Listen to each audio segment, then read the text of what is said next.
available at 3.5% down payment. Of course, insurance premiums are added on, additional costs. Now, we believe that insurance premium could come down a bit because now it has surpassed the legal threshold of the capital reserve requirement. But I think many people just have misunderstanding about what they can access, and therefore they don't even try. Sometimes there is a natural, heavy human inertia of doing the same thing. So many renters, they are continuing to rent, and they are saying, well, certainly I don't have 20% down payment. But even when their rent goes up and they're paying $2,200 for a studio so when the rents begin to click up, that's when they begin to search heavily. But I think the whole home buying process should not be an urgent trigger just because suddenly one rent increase in 1 month, but it should be a planning process. And people should understand that there are some mortgage product that is out there that has succeeded very well, including FHA at a very low down payment. So if it's not the mortgage and it's not the aspiration, I would love to hear from each one of you, what is the greatest barrier right now to home ownership? How do we get back from 64, maybe not to 69, but 66% or something? What is the greatest barrier standing in the way that we need to get rid of? I think it's affordability. We just haven't seen wages keep pace with the cost of the housing, and we also still see a lot of folks. There may be full employment, but they're working 3 jobs, and one of their job may not be on the books. So it's really challenging to put together a mortgage application when you've got 3 TaskRabbit jobs and some Airbnb income. And I'm not saying that that's the typical income stream for a millennial, but affordability is definitely an issue. We have a changing economy, and that makes it hard. And I think people are well informed, and there's really just a lack of affordable product. We know people want to buy in New York, and they're looking for all of the options that they can find. Let me throw a stat back out, and then I'll get you. I was at a panel, I think that Lawrence was on maybe 3 or 4 months ago. Dr. Robert Shiller is a Nobel laureate who is, created the S&P Case-Shiller Home Price Index. And it is now, I believe, a couple of percent. We're back to peak levels in home prices from where we were during the housing boom. And we talk about, growth in home prices up 45% from the crash. When I put the question to him, well, housing is not affordable, he told me that I was dead wrong. That housing affordability today is no different than it was in the 90s if you account, you can use the index and say, well, the index is higher, but if you account for inflation, housing is no less affordable than it has been historically today. Discuss. Well, mortgage rates being at historic low is certainly helping on the affordability front because we have to recognize 1980s mortgage rates were averaging about close to 10% on average over the whole decade. The 1990s, I believe it was close to 8%. So to have a 4% mortgage rates of today is certainly helping on the affordability. Now, affordability may be less challenging if the mortgage rate was to slide down to 2% over the next couple of years, but no one anticipates that. So mortgage rate, if anything, will be rising, which means now is the home value that will be the critical factor. We did some analysis of the live inventory of homes that is available for sale in a couple of states. One in California, a median income earner in California would have access to only about 15% of inventory that is listed. But you're picking California. That's not fair. Now in Indiana, a median income person would have access to about 70 or 80% of the listing that is available. So again, that is implying that affordability matters because California prices are roughly 7-8 times higher than in Indiana. So a way to address, again, the home values, which has been rising very quickly in California and other parts of the country, is to somehow tame that price growth. And there has to be an increase in new construction in those areas. Yeah, and if I can add something, the geographic variation in affordability here is critical, too. So it's true that the nominal price index is back near to its peak. It's also true that the real price index is still below. If we look at the variation across regions and within metro areas, there's substantial variation too. So I just want to give a couple of numbers. So if we look at the 100 largest metro areas in the United States, in nominal terms, in 41 of them, on average, home prices are back to their nominal peak. In 32, they're still down 15% or more. If we look at individual neighborhoods within metro areas, we see the same pattern, that essentially that higher income neighborhoods have essentially retained or passed their previous peak. And in lower income neighborhoods, there's a measurable lag. Now, obviously, the size of those lags varies depending on if we're in Seattle or San Francisco or in the Rust Belt. But it's critical when you're talking about affordability to acknowledge the extent of variation across areas. And there is, the State of the Nation's Housing Report this year will include a number of maps and data tools to try to better put some images and figures to that variation. I was going to say relative. I mean, if relative to the rental costs, I think it really kind of depends how you slice and dice the affordability indexes or the various measures out there. I think relative to rents, affordability is not too bad. I'm not going to say it's great, but to your point, if you're paying $2,000 in rent for a studio versus paying $2,000 or something like that for a mortgage, I think you can sort of argue that it's affordable in a sense, but if we're just looking at income growth and affordability, then it's sort of a different affordability approach. also plays into the supply situation. That's Right. such a big problem because you have a lot of people who are sitting on houses that are not listing their homes because it costs way too much to move up from that starter home to that mid-level home or that mid-level to a little bigger home. I'm sitting in my house right now. I may have lost value on it that in some neighborhoods it's definitely come back. We talk about home prices are back to normal, but there are still I forget what the number is, but something like 1 million people, 1 million homeowners who are still underwater on their homes and cannot afford to move. And then what we call near negative equity, there are even more people who don't have at least 10 or 15% equity in their home, which would allow them to move up. Therefore, that house is not going on the market.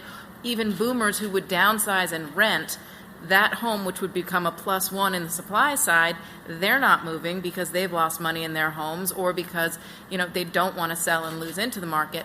So it plays into the supply side. And when Lawrence then says, well, we don't have enough supply, I mean, the builders aren't going to build it. You ask any builder, why aren't you building more homes? They say the margins are not there. Right. So just to sort of highlight the magnitude of that issue, using our purchase applications data, if you look at it by loan size buckets, if you will, the size of the purchase application market below 400,000 is about 80% of the market, and then 400,000 and up is only 20%. So to your point, if you need someone to sell in order for someone to buy, those transactions are not happening. And when you have 80% of the market that's sort of not growing as quickly as the upper 20, those opportunities are lost. So that's just sort of the wealth divide. Adding some data. Yeah, we can't ignore the role of investor capital in this. Right. Blackstone's long-term projections notwithstanding, what we see is that even when there is an affordable home that would be affordable to a working family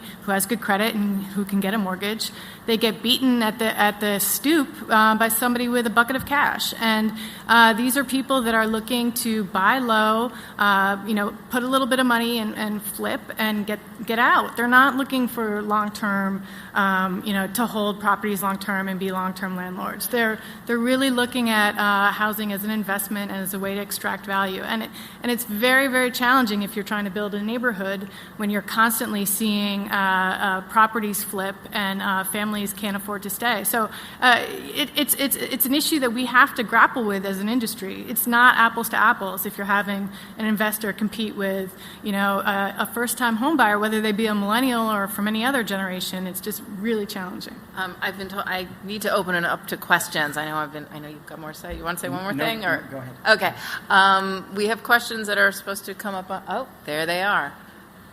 Well, let's start from here. From Melissa. How do the use of current credit scoring models hurt or help Hispanic and African American households as well as millennials?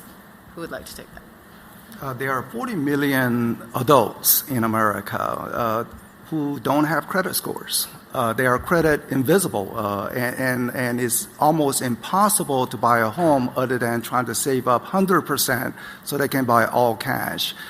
So the alternative credit model, so if someone is paying utility payments on time, credit card payments on time, the rents on time, those should be a consideration, because whether it is a recent immigrant, sometimes it's catch-22. In order to get a established credit or credit card, they need to have a credit, but they don't have it, so which goes first?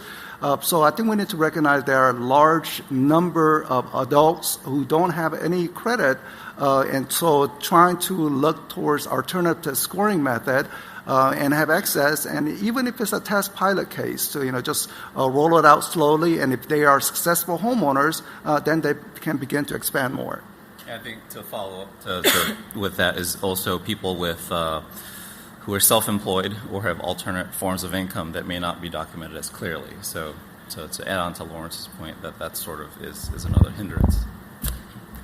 I was just going to say a lot of folks with very, very good credit still can't get mortgages, right? So there's data that the Urban Institute put out recently showing how tight lenders are around that, and how they're over, as you said before, they've overcorrected, and so folks with upwards of 700 credit scores still can't get a mortgage. So it's it's another factor. Mm-hmm. There are folks at the microphone. If you'd like to step up, ladies first.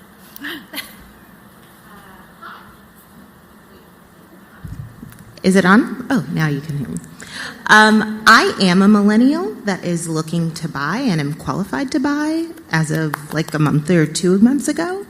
And I have been preparing for the last 2 years to purchase, and am now terrified because I notice the interest rates are going up. And I'm a little nervous that they're going to continue to go up, but I'm in the same boat where I can't necessarily find an affordable unit in the DC metro area. And I'm looking specifically in DC. So do you think this is going to continue to happen, and should I just bite the bullet? Or do you think that there is something to be said about waiting even a couple of months? I mean, interest rates haven't really gone up that much. When you look at where they've been varying here and there, they actually went down pretty significantly in the last 2 weeks. Yeah. If you say right after the election, they did jump from below 4% to 4.5%, came back down. Now we're down around 4%. I mean, I bought my first apartment and was so psyched to get 9%. 9%. My dad helped me with it, and he was like, "We did good." So you have to put it in perspective. That is a half percentage point, 25 basis point fluctuation. I mean, I don't think you guys know better, but your projections are not that mortgage rates are going to be up around over 5% even this year, right? Not this year. So we are projecting mortgage rates to hit about 5% next year. But that being said, there's definitely a lot of rate volatility going around, and you've probably seen too, if you're tracking it, rates have to Diana's point, have gone up and down. Now they're sort of net, even where we were pre-election. But not saying that you should speculate, based on where rates move. I think that locking it in is definitely important if you can. But we're not expecting a dramatic rise in rates. I think the economy is always going to be susceptible to sort of, whether it's an external type factor that's going to push rates back down. So. And I think we should also always understand that when we talk about the Fed raising rates, that doesn't always correspond directly to the rate on your 30-year fixed or whatever mortgage you're looking for. It really has a lot more to do with the bond markets and what's going on in international and what the president decides to do that freaks out investors. I mean, it's just, I wouldn't focus entirely on the Fed and hearing that rates are going to go up. Watch CNBC. We'll help you with that. Next question. Hi. So we sat through the presentation, and we heard the number 63% mentioned several times as far as the homeownership rate goes. But my understanding is that rate is a little bit different when you break it down by race. So what we have had, from back to 1995, we had around 71, 73% homeownership for whites. Today, it's at 72%, or 71.8 to be exact. But minority homeownership is down 41, 43 neighborhood. I have not heard anyone mention it, so I would love to hear your perspective on why is this growing divide, and two, what can we do to make this a part of the conversation more pointedly? Yeah, so you're absolutely right that the homeownership rate trajectories differ in meaningful ways by race, and that the recovery or that the downturn since the 2004 peaks are smaller among whites and among Hispanics than they are among black households. And that likely relates, I don't have data directly tying those two, but I think it almost assuredly relates to concentrated